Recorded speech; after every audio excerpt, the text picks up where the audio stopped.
Bom, pessoal, acho que já podemos abrir para as perguntas. Eu queria começar, enquanto o pessoal está pensando.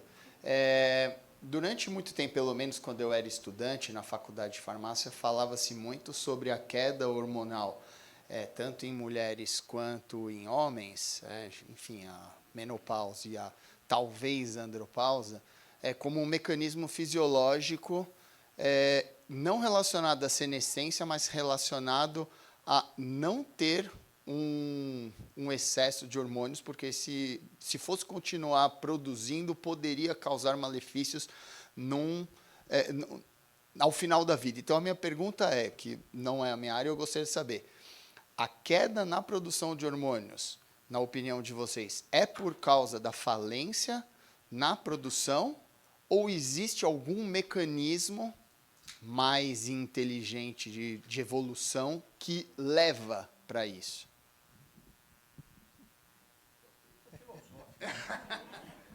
Isso aí é um compêndio. Olha, essa discussão existe. O exemplo clássico é o hormônio de crescimento. Você, na idade adulta, para que serve o hormônio de crescimento? E, de vez em quando, tem surtos aí de dar hormônio de crescimento. E a discussão é sempre essa. Essa que, após um determinado tempo, o seu organismo se protege, né, diminuindo a concentração do hormônio, ou se isso teria um malefício também, né? Eu acho que não tem resposta. Mas eu acho que esses estudos são muito antigos, quando a gente não tinha meios adequados de fazer reposição. Esse estudo da menopausa, eu vivi essa fase em que todas as mulheres da menopausa faziam reposição. E saiu um estudo, câncer de mama, não sei. Mas se a gente for analisar, eles não usavam o estrógeno existente hoje. Eles usavam estrógenos conjugados. E hoje está se revendo isso. Então, eu acho assim, com essa perspectiva de prolongamento de vida e com formas seguras de reposição, eu acho que o benefício é grande, né? Eu concordo com o Marcondes. E falando nas mulheres, por exemplo, a menopausa, a gente sabe que a queda do estrogênio, para as artérias, para todo o metabolismo, ela é deletéria. A gente tem receptor de estrogênio também nas artérias coronárias, etc, etc. Mas é interessante que, assim, se você for ver a evolução da humanidade, a mulher não vivia além dos 50 anos. Há um século atrás, as mulheres praticamente não entravam na menopausa. Hoje, a mulher vive 30, 40 anos após a menopausa. Então, assim, do ponto de vista de bem-estar, saúde vascular, etc., com as reposições mais modernas, como disse o Marcondes, a coisa muda, entendeu? É até a busca do bem-estar, porque você privar uma mulher de 40 anos de hormônio não é uma proposta muito maravilhosa. Se isso não acrescentar risco e acrescentar benefício, por que não? Na questão da testosterona, eu acredito que é muito mais suave, né? Essa queda não é tão abrupta como a entrada na menopausa, mas ela também não é muito benéfica para o sistema como um todo. Então, a avaliação do grupo certo para fazer reposição provavelmente é benéfica também. Mas nessa sua questão evolutiva, quando você compara uma expectativa de vida de 40 anos de idade com uma de 80, essa discussão pode ser diferente, né? Deixa eu fazer um comentário aqui. Eu tenho muitos amigos que são biólogos, eu aprendi muito sobre evolução conversando com eles, né? E eles são unânimes em me dizer que a pressão evolutiva acontece na reprodução. Então, todas essas mudanças que acontecem muito longe da idade reprodutiva, provavelmente elas não sofreram pressão evolutiva, né? Então, é mais provável que seja um efeito da senescência do que qualquer mecanismo evolutivo que foi preservado durante a evolução. Bom dia. Recentemente eu assisti uma aula de um urologista especializado em andrologia, inclusive com uma experiência grande num hospital em Boston, que é centro de referência de reposição de testosterona, e ele fez um comentário que eu gostaria de ouvir a opinião de vocês em relação à opinião dele, tá? É uma coisa pessoal, a ciência não tem isso comprovado, e ele acha que no futuro essas pessoas, esses homens com uma testosterona num valor aí para baixo de 330, assintomático, né? Pelos benefícios da testosterona em termos cardiovasculares, pelo benefício em relação a doenças neurodegenerativas e algumas neoplasias, a opinião dele, ele acha que nós vamos olhar para trás e achar que nós estamos deixando de prevenir algumas doenças nesses pacientes com testo menor que 330, assintomático. Eu queria saber a opinião de vocês. Eu acho que assim, é uma opinião válida, mas eu sou o cardiologista sem estudo de 10 mil pessoas, ele nem quer saber do assunto, entendeu? Quando você lê o livro do Peter Attia, de bem-estar e longevidade, ele já fala de cara, ó, não precisa estudos com evidência, medicina baseada em evidência para você indicar alguma coisa, basta entender o mecanismo. Eu sou da linha de que eu gostaria de ver o estudo que mostra isso, entendeu? Então, por exemplo, pegar um grupo de pessoas que têm testo baixo, completamente assintomática, fazer a reposição de testosterona e avaliar eles 10, 15 anos para frente, para ver se a gente tem isso.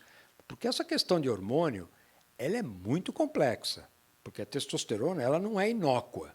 Ela tem efeitos colaterais, alguns que eu mostrei, efeitos na próstata, que não são desprezíveis, apneia do sono, hiperviscosidade, etc. Então, a gente precisa ter uma evidência científica mais sólida, porque quando você vai ler a literatura, você acha o que você quiser. Essa que é a grande verdade. Nessa questão de suplemento e hormônio, você acha o que você quiser. Se você quiser provar que testosterona faz o cara ficar inteligente e não ter Alzheimer, tem artigo que mostra isso. Eu acho, em 2 minutos, bota no chat GPT, testosterona e Alzheimer, pum, vai dizer que é. Aí você vai ver, estudou 3 pacientes, 4 gênios e assim por diante. Então, eu tomaria muito cuidado. Eu acho que é uma afirmação interessante, desafiadora, mas eu tomaria muito cuidado. Então, aí a questão é assim, esse paciente que nos procura, são 2 visões diferentes. A minha visão do lado de cá da mesa, como médico, e a visão do paciente do lado de lá. Eu estou preocupado com a saúde dele. E eu não posso correr o risco de suplementar e piorar isso aí. Eu acho que o grande problema, eu faço uma analogia com a obesidade, nem todo paciente hipogonado idoso é igual. Assim que a obesidade também, só que a gente não tem como discriminar. O que faltam são os parâmetros para saber qual o paciente que se beneficiaria, tá? Para a gente não fazer uma reposição indiscriminada. O paciente que está do lado de lá, a gente tem que tentar perceber o que ele quer. Ele está preocupado com a saúde dele, com a aparência, com o desempenho sexual e assim por diante. Porque muitas vezes você repõe e ele continua com uma vida horrível, né? Porque a cabeça não muda, né? Então a gente tem que tentar entender. Por enquanto, eu acho que repor acima de um valor de testosterona, vamos ser assim bonzinho, além de 340, não tem fundamento nenhum. Futuramente, eu acho que a gente vai caminhar para isso.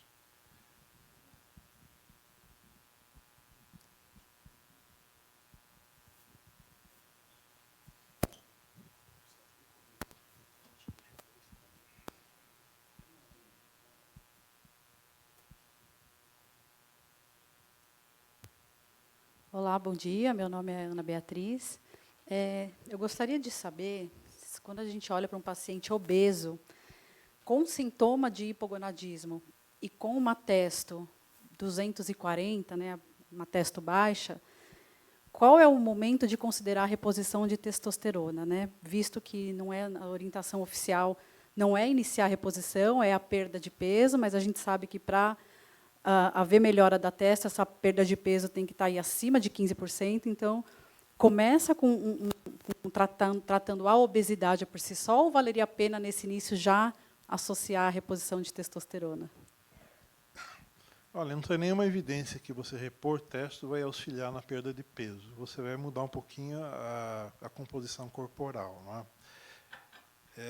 Se esse paciente tem quadro clínico, a gente tenta convencê-lo de que perdendo peso ele vai melhorar. O problema é nem todos conseguem perder e a maioria ganha peso de novo. E aí o que você faz?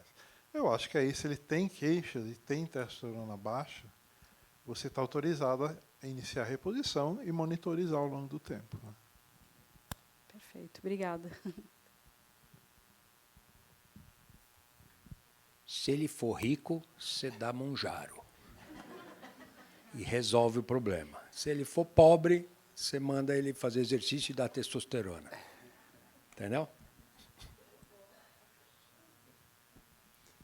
Queria fazer uma pergunta para o Guilherme sobre suplementos, né? Eu acho que a gente tem aí três professores bastante proeminentes na área, e quando a gente fala de estudos clínicos, né, Guilherme, quando você tem uma intervenção, geralmente essa intervenção ela é feita com medicamentos, enquanto estudos clínicos com intervenção de suplemento ou alimento, é muito difícil você ter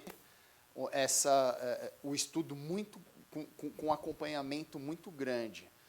E aí a gente já conversou várias vezes, mas eu queria que você emitisse a sua opinião.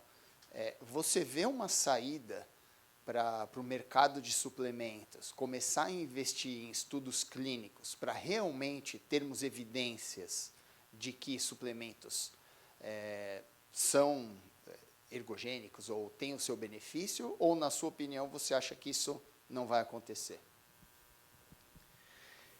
Eu acho, bom, depende do que você está buscando com o suplemento, né? Se você pegar um suplemento que tem um efeito agudo, por exemplo, cafeína, eu tomo, dali a 1 hora eu já consigo desempenhar melhor. Esse é um tipo de suplemento que é fácil você produzir evidência, e se você olhar para a literatura, você encontra assim, uma fartura de evidências de boa qualidade com esse tipo de suplemento, né? Quando você pensa em suplementos que demoram um certo tempo para fazer efeito, esses de uso mais crônico, os estudos ficam mais difíceis. Mas, ainda assim, para você estudar um efeito positivo, ergogênico de um suplemento, mesmo que de efeito crônico, é muito mais fácil do que você avaliar, por exemplo, a evidência de um medicamento de uso contínuo, né, que são anos de estudo. Depois tem a farmacovigilância para pegar efeitos que a gente não pega durante o estudo, né? Então, acho que existe um abismo assim muito grande entre a literatura de suplemento e a literatura de medicamentos, e é por uma razão, né? Acho que existe uma razão para isso. Acho que o escrutínio tem que ser muito maior quando a gente trata dos medicamentos, e talvez não haja necessidade da mesmo investimento quando a gente fala de estudos com suplementos. Claro que depende do tipo de suplemento, mas, em geral, a gente consegue ter boas respostas com estudos de mais curta duração. Essa questão aí de estudos, eu acho que aí tem um viés, né? Não é interesse da indústria fazer estudos desse tipo, porque vai mostrar que não funciona. Eu acho que a gente está falando, tem que ver quem é esse indivíduo que a gente está falando. Se é o frequentador de academia, 2, 3 vezes por semana, suplemento para ele não faz sentido. Se é um atleta, tudo bem, né? Agora, qual é o interesse de você fazer estudos sabendo que provavelmente você não vai provar nada, né? E esses estudos teriam que ser prolongados, quando o Fábio falou, né? Na verdade, o que a gente vê de movimento da indústria é justamente o oposto, né? Eles lançam um suplemento e investem no marketing, nas vendas, antes de começar a sair nos estudos. Então, é muito comum você ver um suplemento que é o suplemento da moda, da onda, passa ali 1, 2, 3 anos, perde o interesse porque começaram a sair os estudos, mostra que não funciona, e a indústria vai lá e vai para o próximo.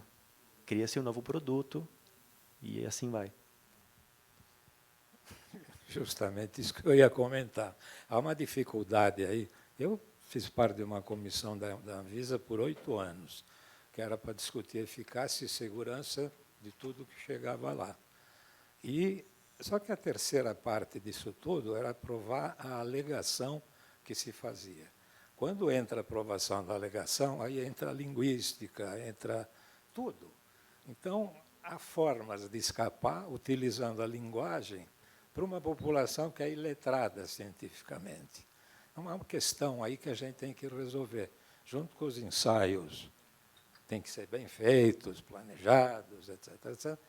Tem que ter uma educação para a população. Acho que é fundamental incluir tudo isso na divulgação das universidades, nos congressos, para a população ficar mais informada, acreditar menos no vizinho e mais em grupos informados. Quanto a isso, acho que as universidades estão ficando mais conscientes agora da importância da divulgação científica e de tratar de tudo isso. E até os jornalistas. Há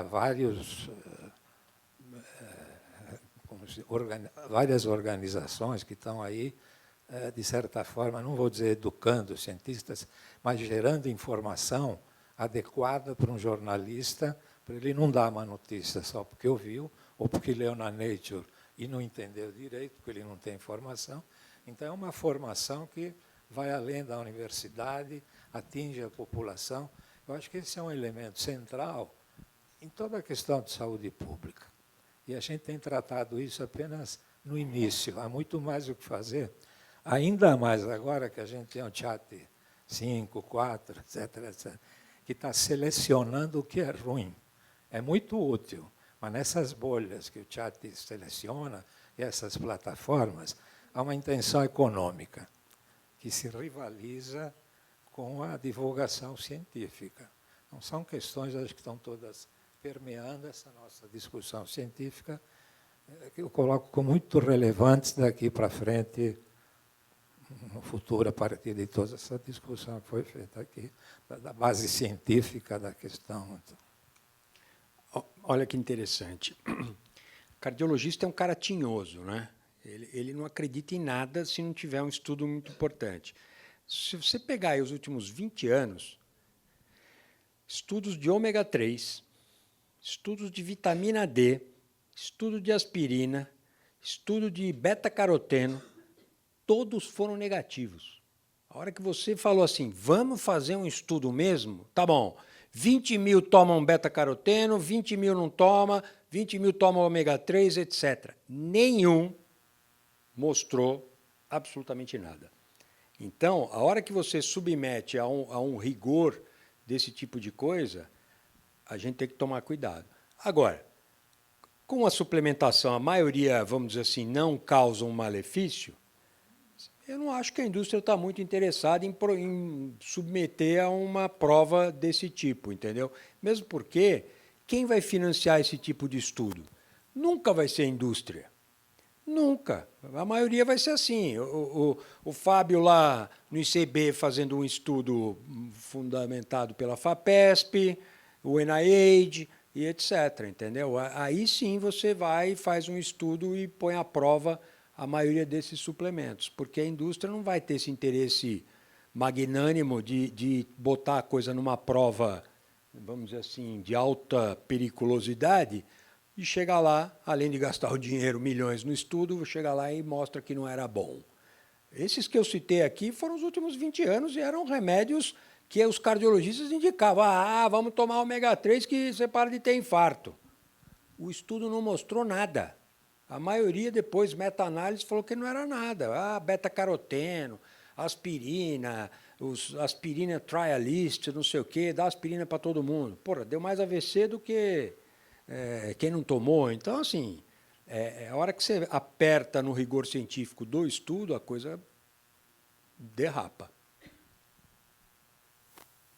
Bom, primeiro eu queria parabenizar a mesa pelas palestras e dizer que, na minha opinião, o que mais importa nesse campo de suplementação é encontrar biomarcadores que realmente determinem se há ou não deficiência. Se há deficiência, não há dúvida de que a suplementação vai fazer bem. Mas, se não existe um biomarcador que realmente mostre que existe a deficiência, não adianta mesmo, sabe?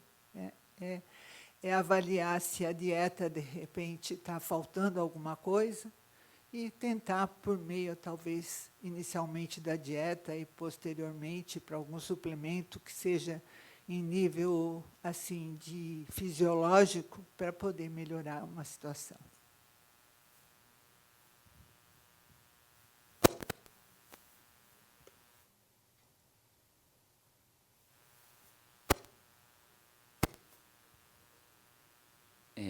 Doutor Otávio, primeiro eu gostaria só de fazer um comentário antes, que acho que hoje nós estamos aí com rede social, cada vez umas informações desencontradas, e em relação à questão, acho que principalmente a reposição da testosterona em paciente sintomático e com testo baixo, eu acho que a grande questão, na hora que você decidir fazer ou não a reposição, é você triar muito bem aquele paciente.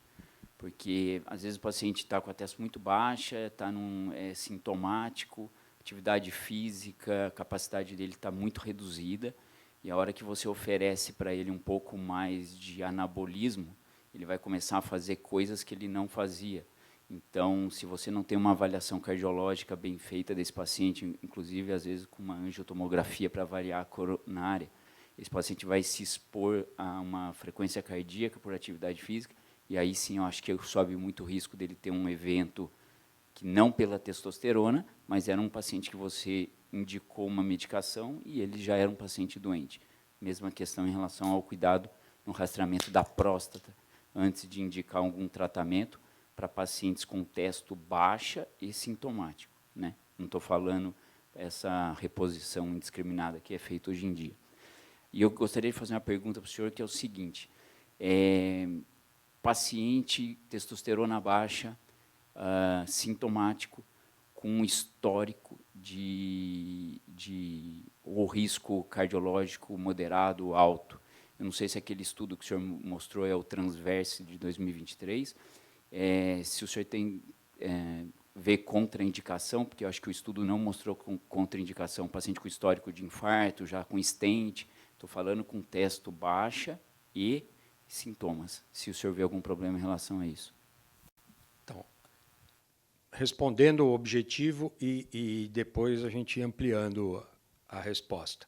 Do ponto de vista inicial, esse paciente não representa um risco maior para você fazer a reposição. Se você olhar hematócrito, apneia do sono, aquelas questões mais simples, não precisaria uma avaliação aprofundada do ponto de vista de olhar a anatomia coronariana ou fazer um teste provocativo de isquemia ou de arritmia, etc. O exame clínico provavelmente já vai te liberar para esse paciente. Mas, claro, quando você já está falando numa faixa etária de 60, 70 anos, eu acho que aí você tem que fazer uma avaliação cardiológica global, não porque ele vai fazer só a testosterona, mas se ele quer fazer exercício, você faz as tabelas. Hoje está se usando mais a tabela de risco, o algoritmo de risco, que é o Prevent, que é o último que saiu aí das diretrizes europeia e brasileira. Você analisa o risco dele em 10 anos, classifica ele em baixo, médio, alto, crítico, etc. E aí você analisa todos os fatores de risco. Se você tem que investigar mais, se o colesterol dele tem que ser mais abaixado, a glicose, atividade física, tabaco, aqueles 8 da American Heart Association, a investigação do sono, tudo. Então aí entra numa estratificação de risco global, independente da testosterona por si só. Entendeu? Eu não acho que teria assim uma coisa especial. Do mesmo jeito na questão da mulher. Eu recebo muita paciente que, eu vou fazer reposição hormonal, meu médico falou que eu tenho que fazer uma análise de risco cardiovascular. Bom, você tem que fazer uma análise de risco cardiovascular porque você tem 50 anos de idade, mas não porque você vai iniciar a reposição hormonal, a não ser que você esteja uma mutação do fator 5 de Leiden, que aumenta a sua chance de trombose venosa 100 vezes, se você fizer reposição hormonal. Do resto, você não teria que progredir muito mais do ponto de vista cardiovascular, mas você deveria fazer a avaliação de risco cardiovascular. Anyway, entendeu? Não sei se eu respondi, mas eu não veria assim com olhos... Claro, eu sou sedentário, vou fazer reposição de testosterona, e porque meu objetivo é correr uma maratona, para tudo. Você vai fazer uma super avaliação cardiovascular. Em relação à reposição, ele não teria uma contraindicação absoluta para iniciar essa reposição. A gente não tem uma evidência científica diferente da reposição hormonal em mulheres, que a gente tem evidência científica que, se ela for uma cardiopata, ela é uma péssima candidata para a reposição hormonal da menopausa. Se ela tiver stent, infarto, revascularização. Isso é mais ou menos unânime. Mais ou menos, porque ainda tem estudo que fez infartada que não mostrou nada. E eu tenho paciente que faz reposição hormonal infartada. Fala, doutor, eu prefiro morrer de infarto do que de menopausa. eu vou tomar. Tá bom, vamos te ajudar. Entendeu? Vamos tratar a pressão, colesterol tal, porque ela vai usar. Então, hormônio tem uma individualização muito importante. O que o Marcondes falou é muito importante. A expectativa do paciente e você dá a segurança para ele o melhor possível. Mas a decisão final, basicamente, é do paciente. Eu quero fazer? Tá bom, o risco é 1, 2, 3. O que eu posso diminuir no seu risco? Fazendo tais exames ou controlando tais fatores de risco.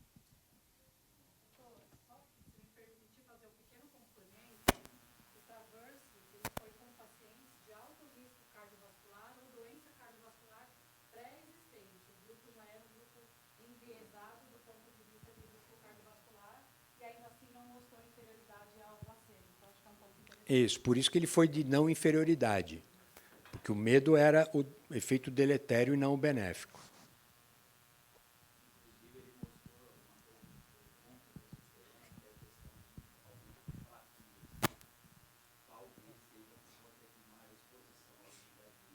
Assim, eu jogava dominó e quero correr uma maratona. Isso é possível. Mais alguma pergunta, pessoal?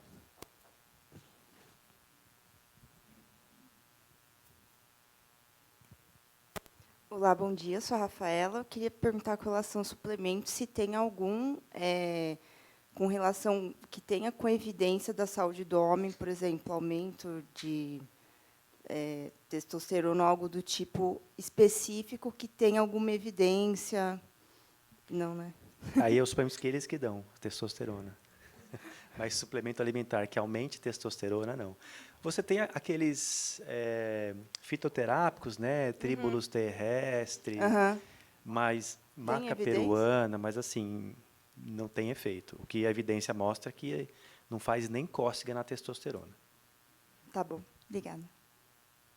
E assim, se tiver testosterona baixa, não é com suplemento que você resolve, né? Encaminha para o endócrino para resolver com medicamento. Mais alguma pergunta?